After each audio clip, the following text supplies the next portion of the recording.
Welcome to another Grasscut vid. This one's about experience in Act 1 from the bounties that you get.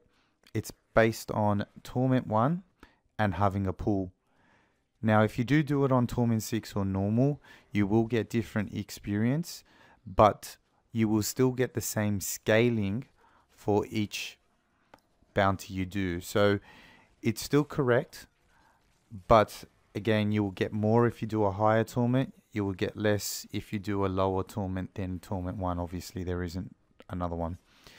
So the first bounty you're seeing is Khazra Den. Now, Khazra Den, if you're not sure, was really good before 2.1. Now, Blizzard has obviously nerfed it in the sense of the experience gained. So is it viable? I don't think it is. You're going to be getting about 7 million experience, and running around Fields of Misery trying to find the den is not worth 7 million experience. Personally, it took me on average about 1.5 minutes to find this den, so I would say don't do Khazra Den. This also applies with Clear the Hell Rift 2, with Act 4. Those ones were used before to get EXP, so just be aware of it. It was a nerf that was put in the patch notes. So I'm just displaying it just to show the difference between why you shouldn't be doing Khazra Den to the other bounties that I've put on and the experience that you're gaining. Now the next bounty that you're going to see is going to be the boss bounty. In this case, it's Skeleton King. And on average, you're getting the same amount of EXP by the bosses. So whether you do Skeleton King, the Spider, or the Butcher, and you're getting roughly about 3.5 million EXP. Is it worth it? No, it isn't. Now, as you can see, I saw some goblins. I stopped. Now my run can definitely be much more quicker than about 1 minute and 30 seconds with Skeleton King on average. But what kind of makes it significantly slow is when you go to the boss, you have to wait till the Skeleton King gets out of that sleep mode when you click on him, and then you can attack him. So that delays a lot of EXP that you could get per hour and so on like that. So the first two bounties I've shown are the two that you wouldn't do, and it's just to show you why you wouldn't do it to the other ones and the other bounties that are more significant. Again, this is if you're going to be doing it on solo, you're a little bit low leveled and you need to get experience. Also be mindful that these require you to have movement speed. The quicker you are, the more efficient you're going to be able to get experience. And also obviously this is all based on experience per hour. So the quicker you can do the bounties, the more efficient you are. You spend more time killing goblins, killing elite, as you will probably see in this video. You're not being efficient, picking up loot, pick up legendaries, or pick up certain things. So what you're seeing now is Kill the Digger. Kill the Digger is probably one of the only kill bounties I would recommend in Act 1. All the kill bounties basically give you the same amount of EXP, but I find that Kill the Digger is probably the quickest one to do because the map that you're in, which is the Defile Crypts, is easy to find. It's very linear, so it's just one way. You don't get lost, and he's quite quick to kill, and the 40 kills is very easy to do. All the other ones require more kill rates from 100 to 150, and the maps are either too big or just too hard to find them. So that's probably the only one that you want to do that's kill. So the next one is Festering Woods. The external wall is good. Warrior's Rest is good, and even Crypts of the Ancient is good. I think out of the three in Festering Woods, Warrior Rest shines the most because it takes about 30 seconds and you get it 7 million EXP. That's very quick for a run in and out. As you can see now, the external wall is kind of one of those 50-50s. If you can find it quick, I was very lucky. It was right next to the waypoint. It takes about 1 minute to do and you get 4.75 million experience.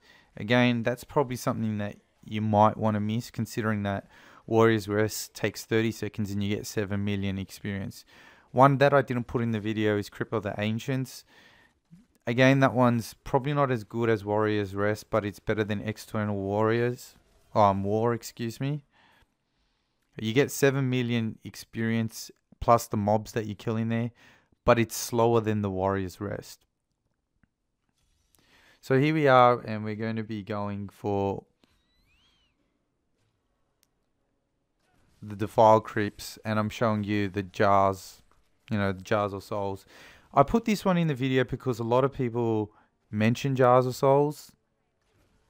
I don't think it's that good. You get about 4.75 million EXP plus the mobs that you kill in there, and it takes about 1.5 minutes.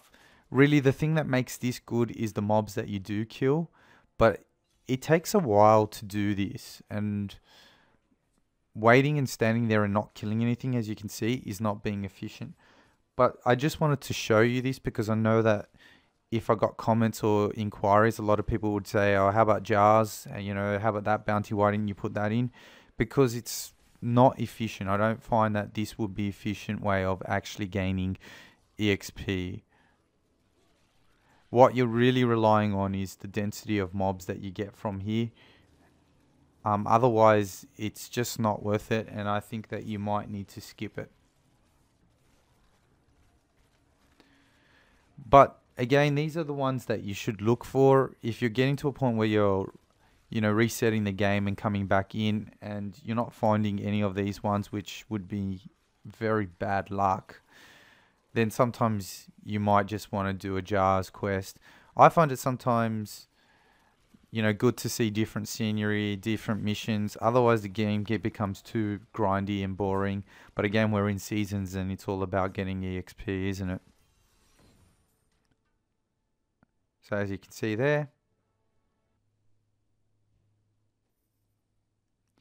Now, one of the interesting things in Diablo is these cursed chests that spawn a timer and you've got to kill about 100 mobs. The cursed chest itself only gives you about 4.75 million experience, but the mobs that you get can give you from 10 to 20 million experience. And if you choose the right ones, it could be a quick way to be getting experience. Plus, not only do you get experience from the bounty, you get experience from the mobs, plus you get the 2 chests.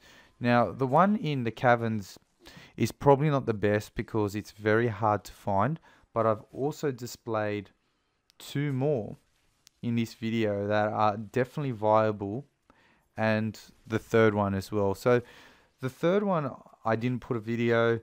It's called the Cursed Court, and that's also good. I find that very easy to find. So if you see that bounty, the Cursed Court, go look at it, go look for that, and it should be all right. So as you can see, this is the Cursed Hatchery. It's not too bad if you can find it quickly. If you're like a wizard and you can teleport. At the moment, I'm still gearing up my Demon Hunter. I'm doing a burst type of build and then moving into, the Marauder set. I wanted to get the Donetta set so I can vault pretty much infinitely, so that I'm using Hatred rather than Discipline. But I don't have that yet, so my movement's a bit limited. But this is not too hard, and it's definitely rewarding with experience,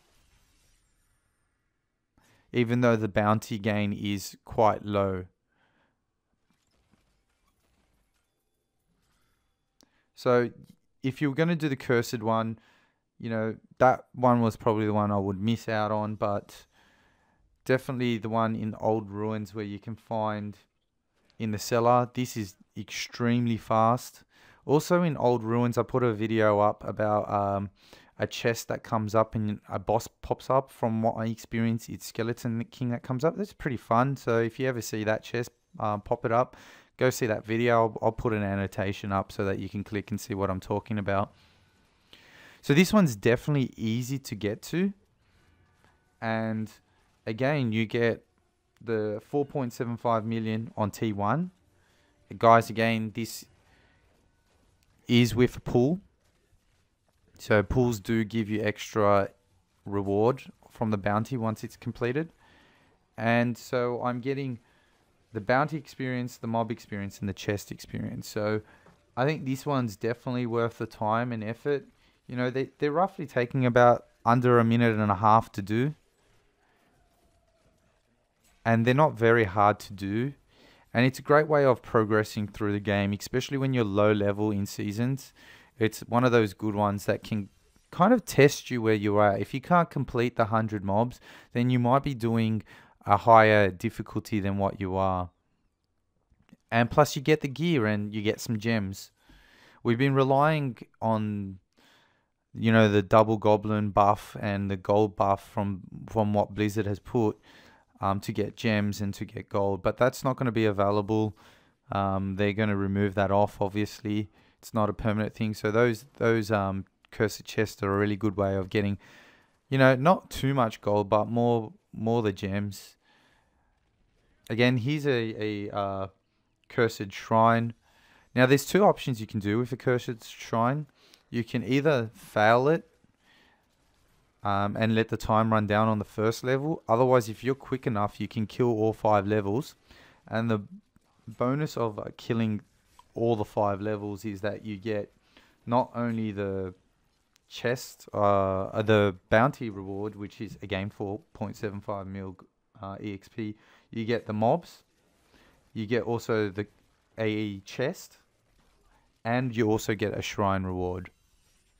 So that's not too bad. Again, that's taking under 1 minute and 30 seconds. Definitely, you know, worth the time to spend and do.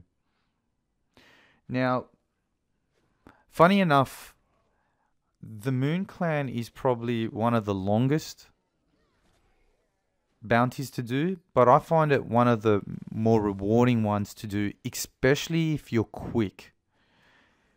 You know, this took me about 2 minutes to do on average. It also has a high chance of a goblin spawning either on level 1 or level 2. And once you clear level 2, you get 19 million experience, which is the most that you can get from what I've seen in the bounties. Then you also get a resplendent chest in level 2. So I think this is definitely worth it. There's also another one like this in Fields of Misery, which is called Clear the Scavenger Den. Don't do that one. Even though the reward is 19 million, it is so hard to find that den because Fields of Misery is so big. So skip that out. Don't get them confused. The one in Southern Highlands, the Moon Clan one, definitely hit that one up. I think that for the 19 million is definitely a way of farming EXP, and it is my number 1 bounty to do in Act 1. Just because of the EXP that you get, plus the Resplendent chest, plus the goblins. Even though that you will be spawning 1 goblin now, pretty much after the buff is gone, it's still worth it. Particularly then the chance of, you know, a god portal and all those kind of goodies that Blizzard has actually put in this game. So hit this one up, see how quick you are, and definitely would be worth it. I got a legendary from there. Maybe I'm being biased there as well because of the good, you know, good RNG right there. Now the last one I put is, you know, the Bones one. This is similar to Jars of Souls. I know that a lot of people will probably be saying, well, why aren't you doing this one? Again, my time slowed because I'm getting distracted. This is definitely an example of what not to do. If you're just going for the EXP, don't waste your time killing things that you don't need to kill. You do have to get 50 mobs, plus you have to press those 3, you know, I don't know what they are. And then you get the bounty. This takes about a minute and you only get 4.75 mil gold. I don't think it's worth it. Definitely it is a skip. So I wouldn't recommend this one. But I wanted to put it in just to show you that it is an effort to actually do and that the rewards are not worth it. Now, guys, just remember this is more for EXP. If you're looking for legendaries, that's something where you're looking at doing rifts and greater rifts. Bounties is completely different. And this is not doing the complete bounties to get the bounty cache bag. It's about EXP. So if you found this video very useful, guys, please, I've just started, I'm kind of managing a little bit of everything. Give us a like, it helps us out, subscribe if you want, and put a comment, if there's anything that I missed or you think that's good, just put a comment down and I'll have a look at it and I'll read it. And that's the legendary Harrington. Pretty good. It's not the best, but Harrington's good. Thanks, guys.